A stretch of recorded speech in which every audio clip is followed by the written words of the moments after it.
نحمده ونصلي على رسوله الكريم اما بعد فاعوذ بالله من الشيطان الرجيم بسم الله الرحمن الرحيم اللهم صل على سيدنا ومولانا محمد وعلى آل سيدنا ومولانا محمد وبارك وسلم وصل علیہ۔ جنرل نیوز کے پروگرام فضیلت رمضان کے ساتھ میں خواجہ عاشق حسین۔ ناظرین کرام، انسان ہر قسم کوئی بھی انسان ایسا نہیں ہے جو کامیابی حاصل نہ کرنا چاہتا ہو، لیکن فلاح اور کامیابی کا مفہوم کیا ہے اور کامیاب کسے کہتے ہیں؟ لفظی مطلب جو عربی میں اسے فلاح کہا جاتا ہے، فلاح کا مطلب ہوتا ہے چیرنا یا کاٹنا، یعنی اصطلاح میں کہتے ہیں اپنے مقصد تک پہنچنے کو، اور ہر قسم کی کامیابی حاصل کرنے کو فلاح کہا جاتا ہے۔ چونکہ کامیابیوں کے جھنڈے گاڑنے والے خوش نصیب لوگ اپنے راستے میں آنے والی ہر رکاوٹ کو ہٹاتے ہیں اور اپنے مقصد کی طرف بڑھتے چلے جاتے ہیں، اس لیے اس کو فلاح یعنی کامیابی اور کامرانی کہا جاتا ہے۔ کامیابی کا مفہوم ہر شخص کے نزدیک سامعین محترم الگ الگ ہے، لہٰذا اس کی کوئی خاص ایسی ڈیفینیشن، ایسی تعریف جو مسلم ہو، سب کے نزدیک متفق علیہ ہو، ایسی کوئی بھی ڈیفینیشن نہیں ہے۔ سیاست ہو یا وکالت ہو، صحافت ہو یا انجینئرنگ ہو، اچھی ملازمت ہو، بینک بیلنس ہو، وسیع جائیداد وغیرہ، یہ جیسے جتنے بھی دنیاوی شعبے ہیں، لوگ اس میں ترقی کو کامیابی کا نام دیتے ہیں اور اسی پر فخر کرتے ہیں۔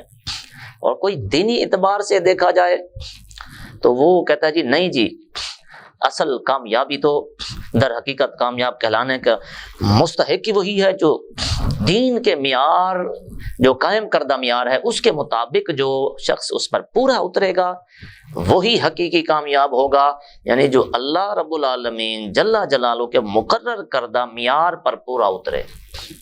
اب کامیاب جو انسان ہوتا ہے اس میں پائے جانے والے اوصاف سورۃ مومنون کی قرآن کریم کی اسی ابتدائی 10 آیات مبارکہ میں بیان فرمایا ہے۔ تو ہم ان آیات مبارکہ کی فضیلت بلکہ پہلے سن لیجیے کہ اس کے بعد جو ہے پھر ہم آیات پر جو ہے وہ کلام کریں گے۔ حضرت عمر فاروق رضی اللہ تعالی عنہ روایت کرتے ہیں کہ ایک روز نبی کریم علیہ الصلاۃ والتسلیم پر وحی نازل ہوئی، ہم کچھ دیر ٹھہرے، اور جب یہ کیفیت ختم ہوئی تو نبی کریم علیہ الصلاۃ والسلام نے قبلہ رخ ہو کر دعا کے لیے ہاتھ اٹھا دیے۔ آپ نے دعا فرمائی، اللہم زدنا ولا تنفعنا اکرمنا، ایک طویل دعا۔ اس کا مفہوم اور خلاصہ یہی تھا کہ اے باری تعالی ہمیں مزید عطا فرما، اپنی عطا میں کوئی کمی نہ کر، ہمیں عزت عطا فرما، ہمیں رسوا نہ فرما، اور ہمیں اے مولا تو ہم سے راضی ہو رہنا اور تو ہمیں بھی راضی کر دے، تو بھی راضی رہے اور ہمیں بھی اپنے اوپر راضی کر دے، یعنی اللہ کی عطا اور تقسیم پر راضی کر دے۔ اور پھر حضور اکرم صلی اللہ علیہ وسلم نے فرمایا وَأَنزِلَ عَلَىٰ 10 آیات من افامہن داخل الجنہ، فرمایا مجھ پر 10 آیتیں ایسی نازل ہوئی ہیں کہ جس نے ان کو اپنایا یعنی ان پر عمل کیا وہ جنت میں داخل ہوگا۔ اور پھر نبی کریم علیہ الصلوۃ والسلام نے قرآن مجید کی ان 10 آیات جو سورۃ مومنون کی ابتدائی آیات ہیں، آپ نے پھر یہ تلاوت فرمائی، یعنی یہ 8 خوبیاں اس سورۃ مومنین کے ان 10 آیتوں میں ذکر ہوئی ہیں۔ لہٰذا جو شخص یہ چاہتا ہے کہ کامیابی اور کامرانی اسے نصیب ہو، اسے ان خوبیوں کو اپنے اندر پیدا کرنے کی کوشش کرنی چاہیے۔ سورہ مومنون میں اللہ رب العالمین ارشاد فرماتا ہے، فرمایا قد افلح المؤمنون، یقیناً مراد کو پہنچے جو ایمان لائے، یعنی ایمان لانے والے۔ الذین هم فی صلاتہم خاشعون، وہ لوگ جو اپنی نمازوں میں خشوع و خضوع کرتے ہیں، گڑ گڑاتے ہیں، عاجزی، تضرع اور زاری کرتے ہیں۔ والذین هم عن اللغو معرضون، اور وہ جو کسی بیہودہ بات کی طرف کوئی توجہ نہیں کرتے۔ والذین هم للزکاۃ فاعلون، وہ لوگ جو زکوٰۃ ادا کرتے ہیں۔ آگے ارشاد فرمایا والذین هم لفروجہم حافظون، وہ لوگ جو اپنی شرمگاہوں کی حفاظت کرتے ہیں، فمن ابتغى وراء ذلك فاولئک هم العادون، مگر اپنی بیویوں یا شرعی باندیوں یا جو ان کی ملکیت میں ہیں ان پر کوئی ملامت نہیں۔ فمن ابتغى وراء ذلك فاولئک هم العادون، رب العالمین نے فرمایا کہ وہ جو حد سے بڑھنے والے ہیں، اور آگے ارشاد فرمایا کہ والذین هم لاماناتہم وعہدہم راعون، وہ لوگ جو اپنی امانتوں کی حفاظت کرتے ہیں، وعہدہم راعون، اور اپنے وعدے کو پورا کرتے ہیں، والذین هم علی صلاتہم یحافظون، وہ لوگ جو اپنی نمازوں کی حفاظت کرتے ہیں، اس کی نگہبانی کرتے ہیں، اس کی جو ہے وہ پاسبانی کرتے ہیں، خیال کرتے ہیں۔ آگے رب العالمین نے ارشاد فرمایا اولئک هم الوارثون، یہی لوگ ہی حقیقت میں جنت فردوس کے وارث ہیں۔ والذین الذین یرثون الفردوس ہم فیہا خالدون، اور یہ لوگ جو جنت کو اپنی وراثت میں پائیں گے، اپنی میراث میں پائیں گے، اور ہمیشہ ہمیشہ اس میں رہیں گے، جنت الفردوس میں۔ یعنی ان خصوصیات میں اب ہم تھوڑا سا اس پر ہر آیت پر تھوڑا سا کلام کرتے ہیں، تاکہ ہمیں معلوم ہو جائے کہ نبی مکرم صلی اللہ علیہ وسلم کے ان ارشادات کا، اور بلکہ رب العالمین کے ان ارشادات کا صحیح طور پر معنی مفہوم کیا ہے۔ پہلی چیز ایمان باللہ کے بعد اللہ رب العالمین نے پہلی خوبی یہ بتائی کہ وہ شخص کامل مومن ہو، اللہ رب العالمین کی ذات پر، اس کی وحدانیت پر اسے کامل یقین رکھنا چاہیے، کسی کو اللہ کے ساتھ شریک نہ ٹھہراتے ہو، یہ کامیابی کی پہلی سیڑھی ہے۔ حضور صلی اللہ علیہ وسلم نے ایک موقع پہ فرمایا یا ایھا الناس قولوا لا الہ الا اللہ تفلحوا، اے لوگو اللہ کے سوا کہو کہ لا الہ الا اللہ، یعنی اللہ کے سوا کوئی عبادت کے لائق نہیں، تفلحوا، فرمایا کہ کامیاب ہو جاؤ گے، فلاح پا جاؤ گے۔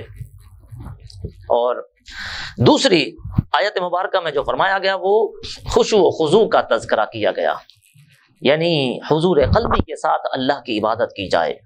مسلمان جب صحیح طور پر نماز پڑھتا ہے تو اس کی برکت سے کامیابی اس کا مقدر بنتی ہے۔ آج ہم نماز پڑھتے ہیں مگر نماز میں ہمیں ادھر ادھر کے خیالات آ رہے ہوتے ہیں، ہم نماز میں اپنی بھولی ہوئی چیزیں یاد کرتے ہیں، نماز میں ہم اپنی دکانوں کا حساب کرتے ہیں، نماز میں جو کام ہمیں رہ گئے ہوتے ہیں ہم اگلی اس کی پلاننگ کرتے ہیں۔ اللہ اکبر، ہماری نماز کیا ہوئی؟ نماز میں دراصل یہ نماز پڑھنا اللہ تعالیٰ سے ہم کلام ہونا ہے، رب سے باتیں کرنا ہے۔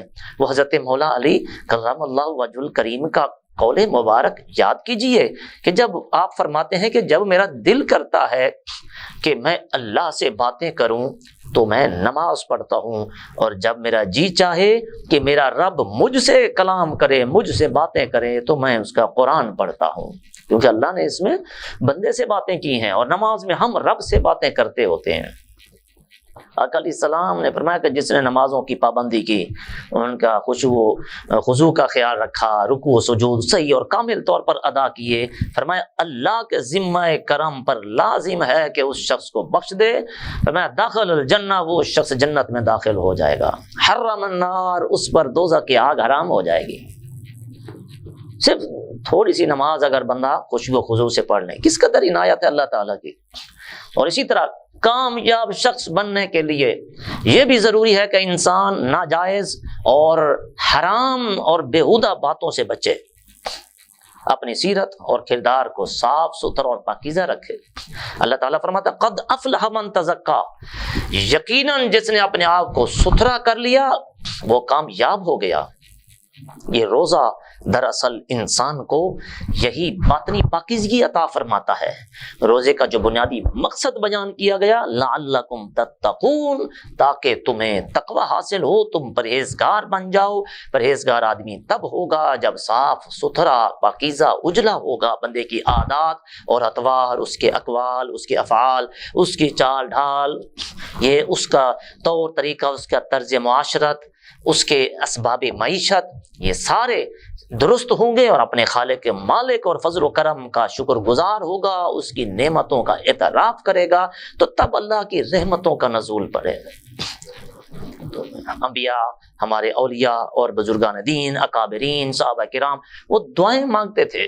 قرآن کریم میں ان کی دعاؤں کو جو ہے وہ ذکر کیا ہے کہ وہ کہتے ربی اوزعنی ان اشکر نعمتک التی انعمت علی وعلی والدی، یعنی اے اللہ مجھے توفیق دے کہ میں تیرے احسان کا شکر ادا کروں۔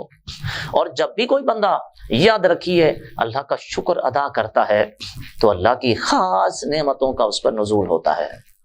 یہاں پر مجھے ایک بات یاد آ رہی ہے، وہ ایک روایت کہ حضرت موسیٰ علیہ السلام کہیں جا رہے تھے، راستے میں ایک شخص آپ کو ملا، کہنے لگا اے موسیٰ آپ رب سے ہم کلام ہوتے ہیں، اللہ سے باتیں کرتے ہیں، آپ رب کو میرا ایک پیغام تو دیجئے گا۔ آپ نے فرمایا کیا پیغام ہے؟ وہ کہنے لگا کہ میرا یہ پیغام دینا کہ باری تعالیٰ تیری نعمتیں اور عنایتیں مجھ پر اتنی زیادہ آ گئی ہیں، اتنی زیادہ نعمتیں آ گئی ہیں کہ میں ان کا شکر ادا نہیں کر سکتا، لہٰذا اب نعمتیں روک دے۔ آگے گئے، دوسرا شخص ملا، اس نے کہا، وہ ایسا شخص تھا جس نے اپنے بدن کو ریت سے ڈھانپ رکھا تھا، ایک ٹیلے پر بیٹھا ہوا تھا جنگل میں۔ اس نے دور سے بلایا، ہے موسیٰ میری بات سنتے جانا۔ آپ قریب گئے، ہاں بتا کیا بات ہے؟ وہ کہنے لگا جی آپ رب سے باتیں کرنے جاتے ہیں، ہم کلام ہونے جاتے ہیں، میرا بھی ایک پیغام دے دینا۔ فرمایا کیا؟ وہ کہنے لگا جی اللہ تبارک و تعالیٰ سے کہنا کہ کچھ مجھے بھی عطا فرما دے، ساری دنیا کو نعمتیں دی ہیں، میرے پاس کچھ بھی نہ تن کے کپڑے ہیں نہ کھانے کے لیے کچھ ہے۔ آپ نے کہا چلے تیرا پیغام بھی میں رب کو دے دوں گا۔ اللہ اکبر۔ حضرت موسیٰ علیہ السلام بارگاہ ربوبیت میں حاضر ہوئے، عرض کی یا اللہ تیرے دو بندوں کے پیغام لے کر آیا ہوں۔ فرمایا کیا پیغام ہے؟ فرمایا پہلے بندے کا پیغام یہ ہے کہ مولا تیری نعمتیں اب بہت ہو گئی ہیں، مجھے مزید نعمتیں نہیں چاہیے، اپنی نعمتیں روک دے۔ اور دوسرے آدمی کا پیغام یہ ہے کہ مولا کچھ نعمتیں مجھے بھی عطا فرما دے۔ رب تعالیٰ نے فرمایا موسیٰ اس پہلے شخص سے کہنا کہ تم نعمتوں کی شکر گزاری روک دو، میں اپنی نعمتیں روک دوں گا، اور دوسرے آدمی کو پیغام دینا کہ تم شکر گزاری شروع کر دو، میں تمہیں نعمتیں دینا شروع کر دوں گا۔ حضرت موسیٰ علیہ السلام جب واپس تشریف لائے، اس پہلے شخص کے پاس گئے، کہا کہ تیرے لیے رب کا پیغام یہ ہے کہ تو شکر گزاری بند کر دے، تیرے لیے نعمتیں بند ہو جائیں گی۔ اس نے کہا نہیں حضرت یہ کیسے ممکن ہے، میرا تو ایک انگ انگ، میرا بال بال اللہ کا شکر گزار ہے، میں تو ایک روح سے اللہ کی نعمتوں کا شکر ادا ہی نہیں کر سکتا، یہ کیسے ممکن ہے کہ میں اس کا شکر گزاری بند کر دوں؟ اگر یہی بات ہے تو اپنا مطالبہ میں واپس لیتا ہوں۔ اور پھر آپ دوسرے آدمی کے پاس سے گزرے، اس کو کہا کہ تیرے لیے رب کا پیغام یہ ہے کہ تو شکر کرنا شروع کر دے، اللہ اپنی نعمتیں دینا شروع کر دے گا۔ تو اس نے کہا کہ موسیٰ میرے پاس ہے کیا؟ نہ تن کے کپڑے نصیب ہے، نہ کھانے کے لیے کچھ میسر ہے، میں شکر کروں تو کس چیز کا کروں؟ حضرت موسیٰ علیہ السلام نے اس کی جو ہی یہ بات سنی، اتنے میں ایک تیز ہوا کا جھونکا آیا، اور جس ریت سے اس نے اپنے ستر کو، اپنے بدن کو ڈھانپ رکھا تھا، وہ اس کو اڑا کے لے گیا۔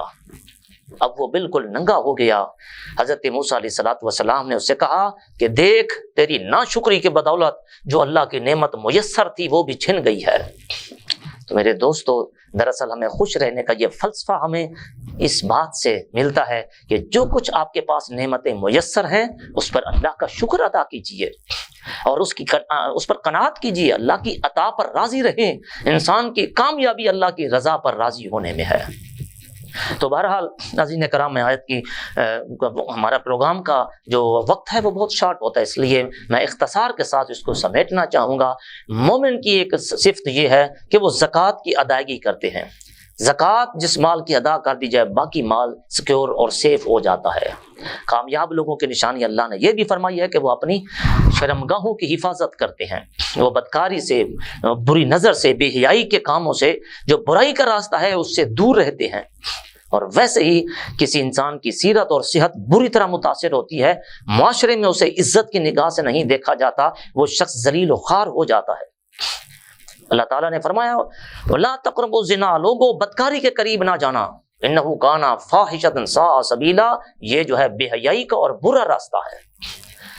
تو اور اگلی جو مومن کی شان ہے، فرمایا کہ وہ امانت میں خیانت نہیں کرتا، کیونکہ اللہ نے امانتیں جو ہیں وہ ان کے فرمایا جو اہل لوگ ہیں ان کو سپرد کرنے کا حکم دیا ہے۔ آج امانت کو مال غنیمت سمجھ کر ہڑپ کر لیا جاتا ہے، جس کے پاس جو کچھ رکھا جائے واپس ہی نہیں ملتا۔ کسی کے گھر میں فریج میں کوئی چیز رکھ دو تو وہ ماں کی چیز کی طرح اس کو ہڑپ کر جاتے ہیں۔ بھائی کسی کی امانت ہے، امانت کو امانت سمجھا ہی نہیں جاتا۔ کتنے لوگ ہیں پیسے امانت رکھو تو واپس لینے کا نام ہی نہیں لیتے۔ تو بہرحال مومن جو ہوتا ہے وہ ایماندار ہوتا ہے، وہ کبھی امانت میں خیانت نہیں کرتا۔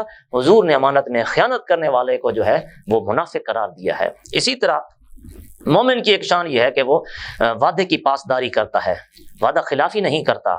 حضور نے فرمایا لا عہد لہ لمن لا دین لہ، جو وعدے کا پابند نہیں ہے اس کا کوئی دین نہیں ہے۔ اسی طرح مومن کی ایک صفت یہ ہے کہ نمازوں کی پابندی کرتا ہے۔ اللہ نے مومنوں کے لیے یہ اس کی شان رکھی ہے، لہٰذا ہمیں چاہیے کہ نمازوں کی جو پابندی کریں۔ یہ ایک حقیقی مومن میں یہ سارے اوصاف جب ہوں گے تو پھر ہم ایک کامیاب انسان ہوں گے، ہمیں دنیا آخرت کی کامیابی میسر ہوگی۔ اللہ رب العالمین سے دعا ہے کہ ہم سب کو کامل اعتماد کی دولت بھی نصیب فرمائے اور شریعت مطہرہ کے حکام کی پاسداری کرنے کی توفیق عطا فرمائے۔ اسی کے ساتھ ہی اپنے میزبان خواجہ عاشق حسین کو اجازت دیجیے۔ اللہ ہم سب کا حامی و ناصر ہو۔ السلام علیکم ورحمۃ اللہ وبرکاتہ۔